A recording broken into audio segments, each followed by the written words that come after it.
Darshan and ಅವರ gang ಸದಸ್ಯರ police custody ಅವಧಿ ಇವತ್ತಿಗೆ ಮುಕ್ತಾಯ ಆಗುತ್ತೆ. ಇದರ ಬೆನ್ನಿಗೆ ಅವರನ್ನ ನ್ಯಾಯಾಧೀಶರ ಮುಂದೆ ಹಾಜರುಪಡಿಸೋದಕ್ಕೆ ಬೇಕಾದಂಥ ಸಿದ್ಧತೆಯನ್ನ ಕೂಡ ಪೊಲೀಸರು ಮಾಡಿಕೊಳ್ತಾ ಇದ್ದಾರೆ. ಪ್ರಕರಣಕ್ಕೆ ಸಂಬಂಧಿಸಿದಂತೆ ಕಮಿಷನರ್ ದಯಾನಂದ್ ಕೂಡ ಸಭೆಯನ್ನು ಮಾಡಿದ್ದಾರೆ. ಸುಮಾರು 2 ಗಂಟೆಗಳ ಕಾಲ ಮೀಟಿಂಗ್ ಆಗಿದೆ. ಆರೋಪಿಗಳನ್ನ ಮತ್ತೆ ಕಸ್ಟಡಿ ಕೇಳೋದಾ ಬೇಡವಾ ಅನ್ನೋದರ ಬಗ್ಗೆ ಚರ್ಚೆ ಆಗಿದೆ. ಈ ಸಭೆಯಲ್ಲಿ ತನಿಖೆಯ ಮೇಲುಸ್ತುವಾರಿ ಡಿಸಿಪಿ ಗಿರೀಶ್ ಮತ್ತು ತನಿಖಾಧಿಕಾರಿ ಎಸಿಪಿ ಚಂದನ್ ಜೊತೆಗೆ ಮೀಟಿಂಗ್ ಆಗಿದೆ. ಸಹಾಯಕ ತನಿಖಾಧಿಕಾರಿಗಳು ಕೂಡ ಈ ಸಭೆಯಲ್ಲಿ ಭಾಗಿಯಾಗಿದ್ದರು. ಈ ಬಗ್ಗೆ ಹೆಚ್ಚಿನ ಡೀಟೇಲ್ ನೀಡೋದಕ್ಕೆ ನಮ್ಮ ಪ್ರತಿನಿಧಿ ಚಂದ್ರಶೇಖರ್ ನೇರ ಸಂಪರ್ಕದಲ್ಲಿ. ಚಂದ್ರಶೇಖರ್, ಸಭೆಯಲ್ಲಿ ಏನ್ ನಿರ್ಧಾರಕ್ಕೆ ಬರಲಾಯಿತು, ಏನಾಯಿತು ಸಭೆಯಲ್ಲಿ?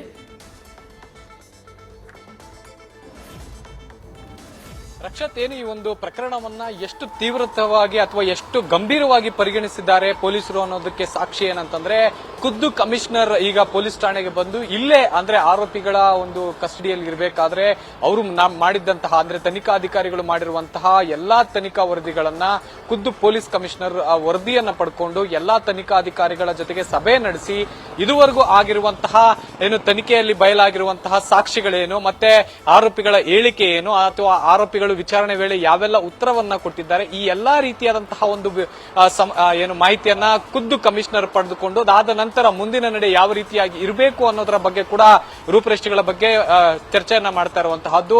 ಅಂದ್ರೆ ಸುಮಾರು 10 ಗಂಟೆಗೆ ಅಂದ್ರೆ ಬೆಳಗ್ಗೆ 10 ಗಂಟೆಗೆ ಬಂದಂತಹ ಕಮಿಷನರ್ 1 ಗಂಟೆ ಆದ್ರೂ ಕೂಡ ಇನ್ನೂ ಒಂದು ಚರ್ಚೆಯನ್ನ ಮಾಡ್ತಾ ಇರುವಂತಹದ್ದು. ಅಂದ್ರೆ ಈಗಾಗಲೇ ಸುಮಾರು 10 ದಿನಗಳ ಕಾಲ ಕಸ್ಟಡಿಗೆ ಪಡೆದಿದ್ದಾರೆ ಆರೋಪಿಗಳೆಲ್ಲರನ್ನೂ ಕೂಡ. ಆದ್ರೆ ಇನ್ನು ಮುಂದೆ ಅಂದ್ರೆ ಇನ್ನೂ 14 ದಿನಗಳ ಕಾಲ ಕಸ್ಟಡಿಗೆ ಪಡೆಯುವ ಸಾಧ್ಯತೆ ಇರೋದ್ರಿಂದ ಇನ್ನೂ ಕೂಡ 4 ದಿನಗಳ ಕಾಲ ಹೆಚ್ಚುವರಿ ಕಸ್ಟಡಿಗೆ ಪಡಿಬೇಕಾ ಬೇಡವಾ ಅಥವಾ ಪಡೆದ್ರೆ ಯಾರನ್ನೆಲ್ಲ ಪಡಿಬೇಕು ಅನ್ನುವಂತಹ ಎಲ್ಲಾ ಮಾಹಿತಿಯನ್ನ ಸದ್ಯಕ್ಕೆ ಚರ್ಚೆಯನ್ನ ಮಾಡ್ತಾ ಇರುವಂತಹದ್ದು.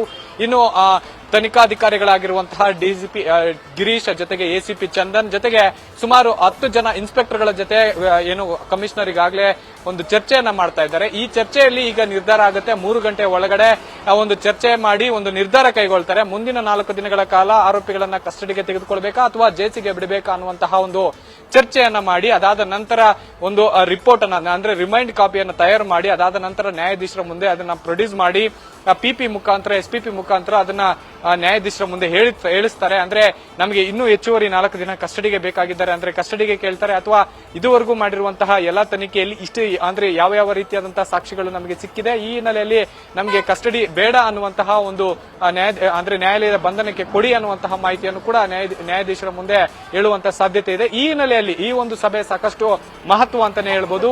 ಕಮಿಷನರ್ ಜೊತೆ ಚರ್ಚೆಗೆ ಭಾಗಿಯಾಗಿರುವಂತಹ ತನಿಖಾಧಿಕಾರಿಗಳ ಒಪಿನಿಯನ್ ಮೇಲೆ ಕಮಿಷನರ್ ಫೈನಲ್ ಆಗಿ ಒಂದು ನಿರ್ಧಾರ ಕೈಗೊಳ್ತಾರೆ ಅಂತಾನೆ ಹೇಳ್ಬೋದು. ನ್ಯೂಸ್ ಫಸ್ಟ್ ನಿರ್ಭೀತಿಯಿಂದ ನಿಮ್ಮ ಪರವಾಗಿ.